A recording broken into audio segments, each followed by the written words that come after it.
friends, family, dignitaries, loved ones coming out of different buses that were brought there for this wreath-laying ceremony. If you're just joining us, this is at Georgia Southwestern State University in America. It's not too far from Plains, where the former First Lady was born, but where she graduated with a degree in 1946 and then spent many years contributing through the center that she established there as well. You know, she first started understanding caregiving herself when she was 12. Her father was diagnosed with cancer. She watched her own mother serve as a caregiver, work outside the home, raise her and her siblings. She saw that struggle. She understood that.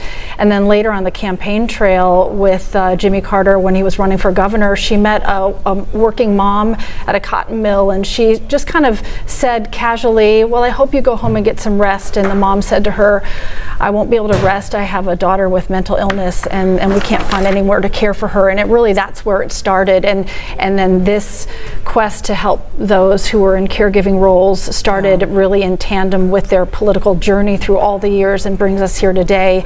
And really significant that this wreath-laying ceremony happens where the Rosalynn Carter Institute continues to do that work day in, day out, thinking about how can we better equip and serve caregivers among us. Here they've branched out beyond Georgia, now nationally.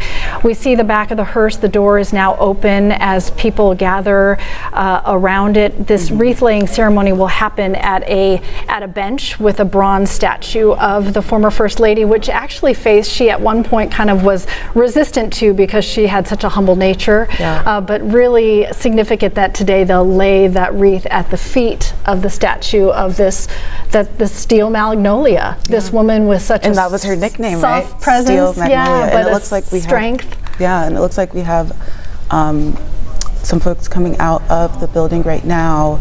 I believe these will probably be the people to carry the pallbearers carrying the casket, in. We did see the Carter family, the folks that were gathering out who will travel with the motorcade. Mrs. Carter survived, of course, by her husband, Jimmy, her children, Jack, Chip, Jeff, and Amy. She had 11 grandchildren, 14 great-grandchildren. A grandson did pass away in 2015. But as we see right now, we can see Mrs. Carter coming out here. The casket with a gorgeous array of flowers, and significant that the men you see on both sides of that casket are past and present members of her Secret Service detail. You think about Mrs. Carter was in her 50s when she left the White House, and she had Secret Service with her in all the years since her passing at 96. And they were such a loving and important part of her life, really an extension of her family, as they carefully and with great respect and admiration put the casket of Mrs. Carter into the hearse there. And you think about the Secret Service detail, I mean, they really do become members of your family. They are in every aspect of your life. They watch you grow up, and through the White House, they watch the kids grow up through the White House. They know family secrets at some point, and you know, they have a life commitment to serve. And so it is really beautiful to see the members of the Secret Service detail be a part of this ceremony. We see that the casket has gone into the hearse, and now it looks like the doors are going to be closed up. But Cheryl, you know, just kind of looking at this and just thinking about the commitment to mental health, what comes to mind, like the biggest accomplishments for Mrs. Carter in your mind? Well, I think that she made it an important part of everyday conversation, both really on both sides of that relationship, which is those who are suffering and those who are caring for people they love who are suffering.